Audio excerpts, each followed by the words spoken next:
अर्थमन्त्री सोडिम वाग्लेले बजेट प्रस्तुत गर्दा आगामी आर्थिक वर्षमा एआई क्षेत्रमा ख्याति कमाएका कम्तीमा 15 जना नेपाली अनुसन्धानकर्तालाई प्रतिष्ठित फेलोसिप प्रदान गर्ने घोषणा गरेको छन्। विदेशमा रहेका ती अनुसन्धानकर्तालाई नेपाल फर्काएर योगदान गर्न आमन्त्रित गरिनेछ।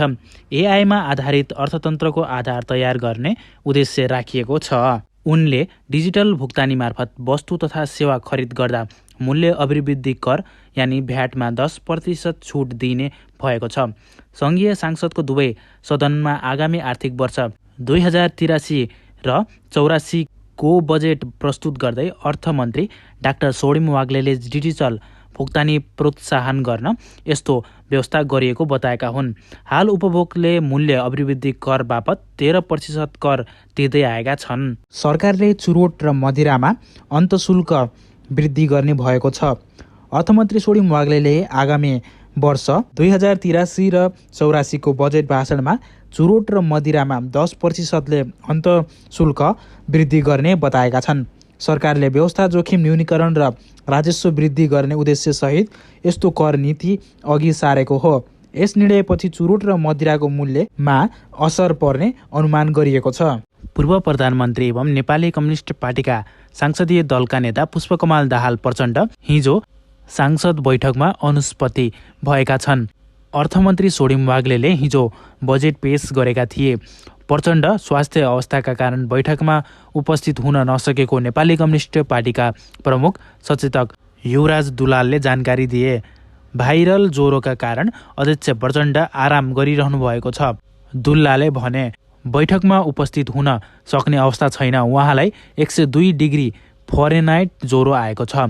गत निर्वाचनबाट प्रतिनिधि सभामा हाल एक मात्र पूर्व प्रधानमन्त्री निर्वाचित भएका थिए। प्रचण्ड गणतन्त्र दिवसमा हिजो बिहान आयोजित कार्यक्रममा पनि अनुपस्थित भएका थिए। सरकारले नागरिकलाई निशुल्क उपलब्ध गराइरहने औषधिहरू स्वदेशमै उत्पादन गर्ने उद्देश्यले नेपाल औषधि लिमिटेडलाई थप दृढ बनाउने घोषणा गरेको छ।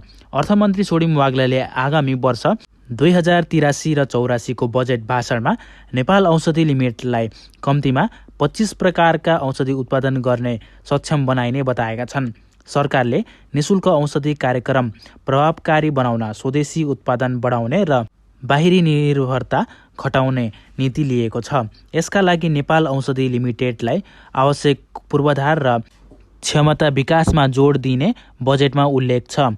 यस योजनाले निशुल्क औषधि आपूर्तिमा सहज ल्याउने र स्वास्थ्य सेवामा पहुँच विस्तार हुने अपेक्षा गरिएको छ। उज्यालो नेपाल पार्टी र हाम्रो नेपाल पार्टीबीच औपचारिक रूपमा एकता भएको छ। उज्यालो नेपाल पार्टीका अध्यक्ष कुलमान घिसिङले एक कार्यक्रमका बीच दुई पार्टी बीच एकताको सहमति भएको घोषणा गरेका हुन्। शुक्रबार पार्टी केन्द्रीय कार्यालय त्रिपुरेश्वरमा एकता घोषणा कार्यक्रमलाई सम्बोधन गर्दै अध्यक्ष घिसिङले हाम्रो नेपाल पार्टीका नेता तथा कार्यकर्तालाई आफ्नो पार्टीमा स्वागत गरेका हुन्।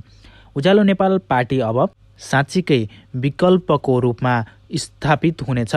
आगामी स्थानीय तथा प्रदेश निर्वाचनमा पार्टीको सशक्त प्रतिनिधित्व हुनेछ र त्यसपछिको निर्वाचनमा देशको नेतृत्व गर्ने गरी हामी अगाडि बढेका छौँ। उनले भने एकता प्रक्रियामा सहभागी भएकालाई बधाई दिँदै घिसिङले पार्टीको भाविक योजना र सहमतिका विस्तृत विषयमा दुवै पार्टीका महासचिवले थप स्पष्ट पार्ने बताए। अर्थमन्त्री सोडिम वाग्लेले बजेट प्रस्तुत गर्दा सरकारी स्वामित्वको नेपाल टेलिकममा सरकारको सेयर हिस्सा 66% सीमित गर्ने व्यवस्था गरिएको बताएका छन्। हाल सरकारसँग कम्पनीमा करिब 91% सेयर रहेको छ। बाँकी सेयर सर्वसाधारणलाई बिक्री गर्ने व्यवस्था गरिनेछ। साथै सरकारले अदालत तथा न्यायिक निकायमा विचारधनी रहेका कर विवाद समाधानका लागि विशेष व्यवस्था ल्याउने भएको छ।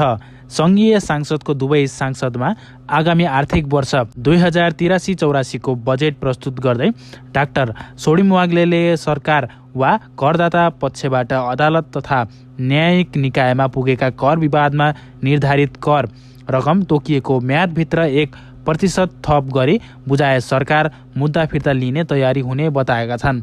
यस्तो व्यवस्था अन्तर्गत शुल्क जरिवाना, थप दस्तुर, विलम्बन शुल्क तथा ब्याज मिनाहा गरिने घोषणा गरेको छ।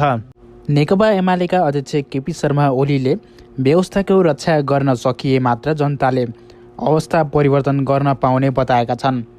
19औं गणतन्त्र दिवसका अवसरमा शुभकामना सन्देश जारी गर्दै अध्यक्ष ओलीले लोकतन्त्र व्यवस्था र लोकप्रिय नारा बीचको भिन्नता समाजले तत्काल होइन जीवन भोगाइको नतिजामा बिस्तारै थाहा पाउने कुरा रहेको बताएका छन्। उनी भन्छन्, आज ठिक 18 वर्ष अघि हामी नेपाली आफैले निर्वाचित गरेको संविधान सभाद्वारा गणतन्त्र घोषणा भएको ऐतिहासिक दिन हो। जनताले आफ्ना लागि आफैले शासन प्रणाली निर्धारण गर्ने गणतान्त्रिक अधिकार प्राप्त गर्ने 7 दशकभन्दा लामो सङ्घर्ष गर्नु पर्यो। उनले भने, बोल्ने, लेख्ने, सङ्गठित हुने र राजनीतिक विचार राख्ने अधिकार प्राप्त गर्न क्रममा हजारौँ अङ्ग्रेजहरूले जीव ज्यान आपूर्ति गर्नु परेको उनले स्मरण गराएका छन्।